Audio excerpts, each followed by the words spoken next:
I think it's safe to say that it's gone wrong for Ruben Amorim at Manchester United. But what is it exactly that has gone wrong for Ruben Amorim at Manchester United? Now, there's been 9 wins in 33 league games, 32 points. United sitting below mid-table with a goal difference that screams relegation. The football isn't just losing games. It is predictable. It is easy to play against. It is draining the confidence from players and fans. Amorim came in with a clear philosophy, but if he doesn't change something fast, he isn't making it to Christmas. So let's be blunt. Here's the 5 biggest reasons that it has gone wrong under Ruben Amorim. Number 1, the system is dogmatic. Ruben Amorim built his reputation at Sporting on the back of a 3-4-3 system. It was wing-backs that were flying, it was compact in midfield, it was wingers that were fast, and it worked. In Lisbon, he had the right players, the right context within the league, and he drilled it to perfection. But at United, that hasn't translated. Why? Well, in the Premier League, opponents exploit space faster. The distance between United's lines are too big. It leaves us exposed. And the second that we lose the ball, that back 3 are dragged all over the place because the midfield can't cover enough ground, or they've pressed up too high and been beaten. So what do we see? We see goals conceded from the same patterns. We see the ball lost high. We see a straight, simple pass through midfield. We see centre-halves that are isolated, crosses and cutbacks punish.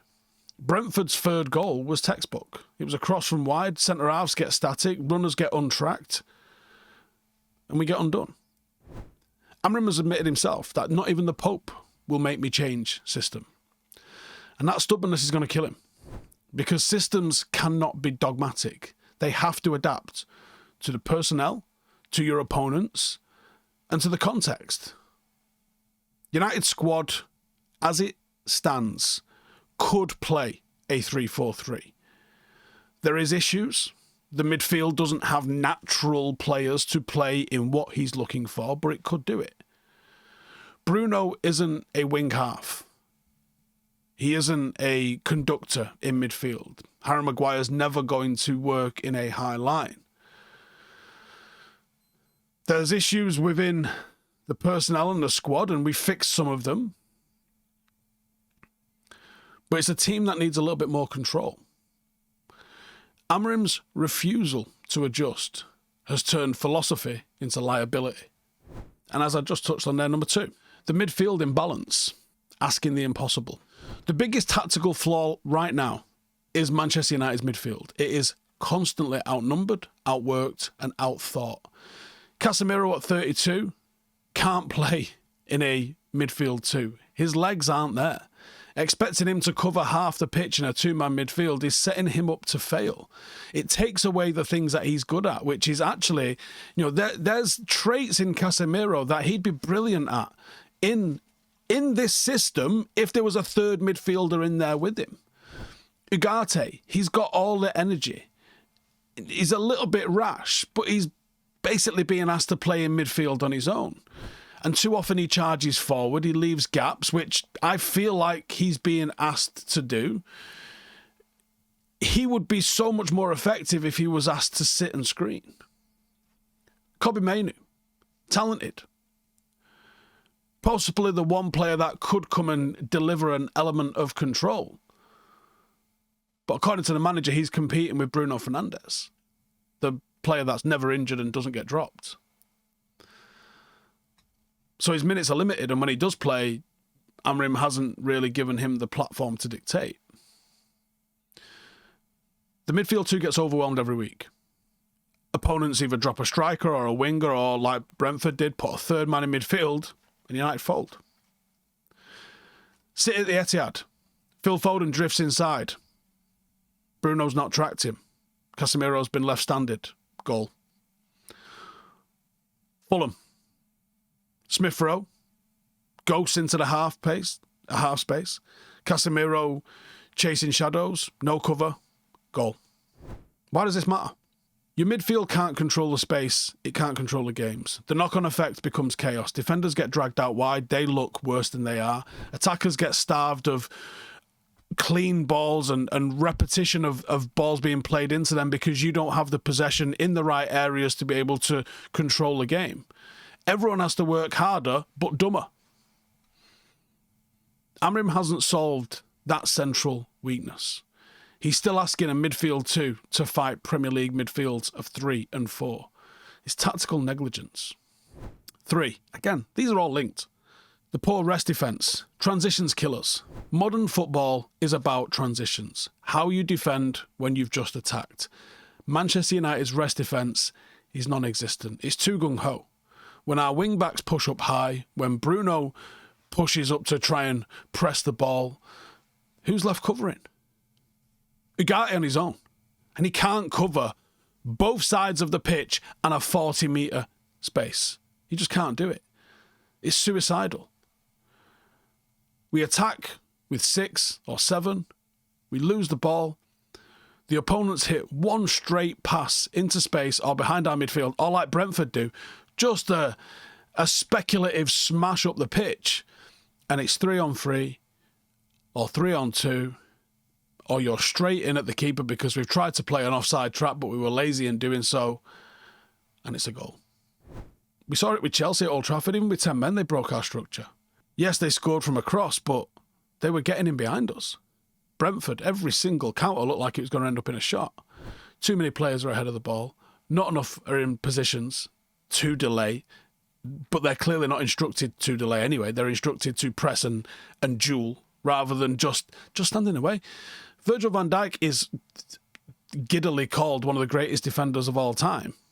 I think that's massively wide of the mark, but what he's very effective at, he just stays in the way.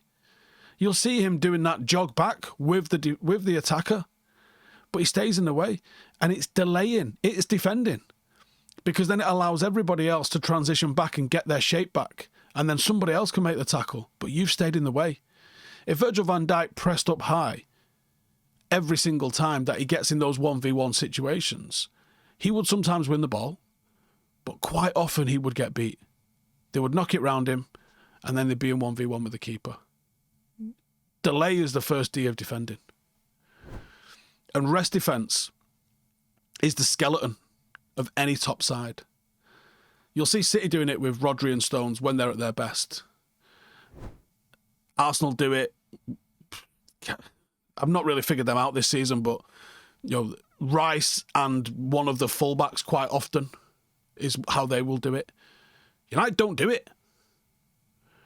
And that's why our games look frantic, why we concede cheap shots, cheap goals, and we are psychologically fragile.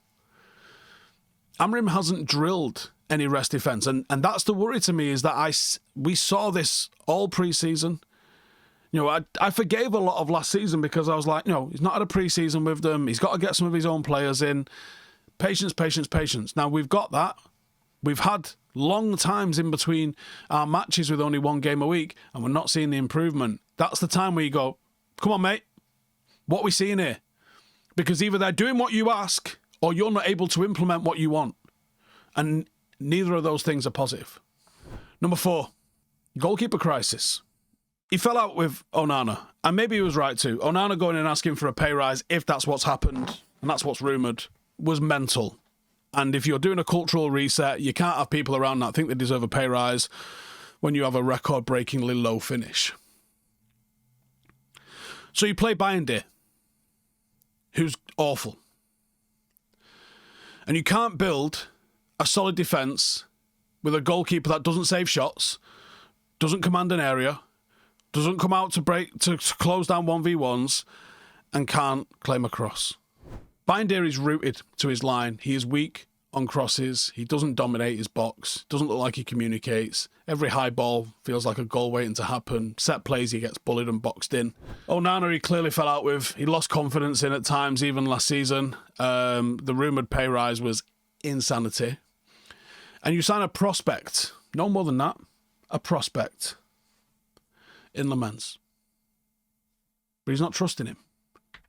He's not giving him the opportunity. So defence drops deep to compensate. That leaves space in front. There was crosses at weekend that he didn't deal with. Now, the area between the penalty spot and the edge of the 6-yard box, it gets called a lot of different things. Some call it the golden zone, some call it the corridor of opportunity. I like to call it the corridor of uncertainty, and it's not my invention. I've literally stole it from a million different coaching books. That corridor of uncertainty is called that because that's the area where sometimes a keeper will come for that, and sometimes a defender will come for that. But it's uncertain because it's not dogmatic in terms of who's responsible for it there. Now, the edge of the 6-yard box and in the 6-yard box, your goalkeeper gets that. I'm talking about crosses. I'm not talking, 1v1s, etc. Your goalkeeper has to claim that. So if it's on the edge of the 6-yard box, and guess what? A lot of the stuff United have conceded has been on or in the 6-yard box. Your goalkeeper has to come and get them. There is no excuse. And Bayern's not getting them. And that's why United have been so weak on set plays, so weak at corners, so weak at free kicks, so weak at crosses. Because he's not marshalling his line, and he's certainly not coming and clean. You got to clean out anybody that's in front of you. Every single great defence starts with a dominant goalkeeper. Whether that's been Schmeichel, Van der Sar, or more recently at United, David De Gea. At his peak, he gave defenders confidence. At his peak, you knew he was going to save stuff. He might not have claimed everything with violence, but right now, the worst version of David De Gea is levels above what we're seeing with Bayern. Right now, United's defenders do not trust what is behind them, and that uncertainty is infecting the entire team. Amorim has to make a decisive call in goal. You can't persist with him. Either play a kid, play Lamens, or throw Tom Eaton in. He would not be worse. And number 5, player usage. He isn't using players to their best. Bruno Fernandes is wasted in the pivot. Your biggest chance creator is being asked to be a player that he is not. We get fewer chances created, more turnovers in dangerous areas because of the risk he likes to play with, and we are worse in 2 areas of the pitch than we need to be. We are seeing Luke Shaw played, possibly because of injuries, fine. You're seeing Harry Maguire played. You're seeing Diogo Dalot played. That's 3 players there, and maybe even 4 with Bruno Fernandes, that I've seen off multiple managers. Okay, fell out with Garnacho. I thought it was a bit of a widge. He fell out with Højlund. I didn't think he was up to it, but he would have been a useful backup. He's also fallen out with Mainoo, who hasn't, and even, to give Højlund some credit, he wanted to be here. He said he wanted to be here. He said he wanted to work hard and try and win his place back, but we fucked him off. Are we looking to do the same with Kobbie Mainoo? Are we putting that academy record in jeopardy? Is there nobody in the academy? Can Shea Lacey not just, even if it's just for the change of mood? Manchester United fans will always give, right or wrong, we will always give our own academy players a little bit of leeway. He's a young lad making his way. We will always be a little bit kinder to them. Could you not buy a bit of, even from just a fucking PR point of view, buy a bit of fucking kindness by giving us something rather than the same old shit we've seen? Throw a youngster in, give a debut out. Let us have some hope to cling to. Tactics are meant to amplify your best players, not neuter them. The way we are utilising some of the players within our system at the moment, or not utilising them, is not good. There is talent in this team, and Amorim's not utilising it. There's square pegs in round holes, and there's empty spaces where we've got round holes or round pegs that we could put in. So Amorim came with a philosophy and a reputation, and it's been exposed.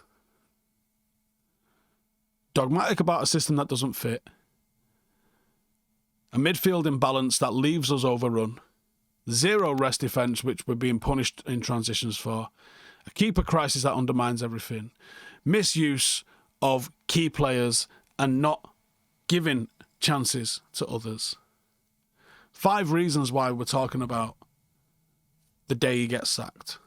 And if he doesn't adapt, he will be gone. Managers can survive poor runs if you can see learning and evolution. And with Amorim, I'm seeing the same mistakes. I want to be able to back him. I want to be able to sit here and make a video and go, okay, this, and I might do one this week. 5 reasons why it might be worth keeping him. But right now it feels like a matter of time before he's gone. Let me know your thoughts in the comments. I'll see you in the next one. Laters. Hey, thank you for watching the video. If you are new around these parts, then don't forget to subscribe. My channel is proudly supported by my community on Patreon. If you'd like to get a little bit of extra content, a Discord group, meetups, 5-a-side games, weekly podcasts, behind the scenes, and even an occasional bit of transfer news as and when I get it, then for the price of a pint, you can show your appreciation for the content that we make and get some goodies for doing so as well. Check the link in the description or click the button right here. You'll also find all of my socials here too if you want to follow me on any of those platforms. Nice one.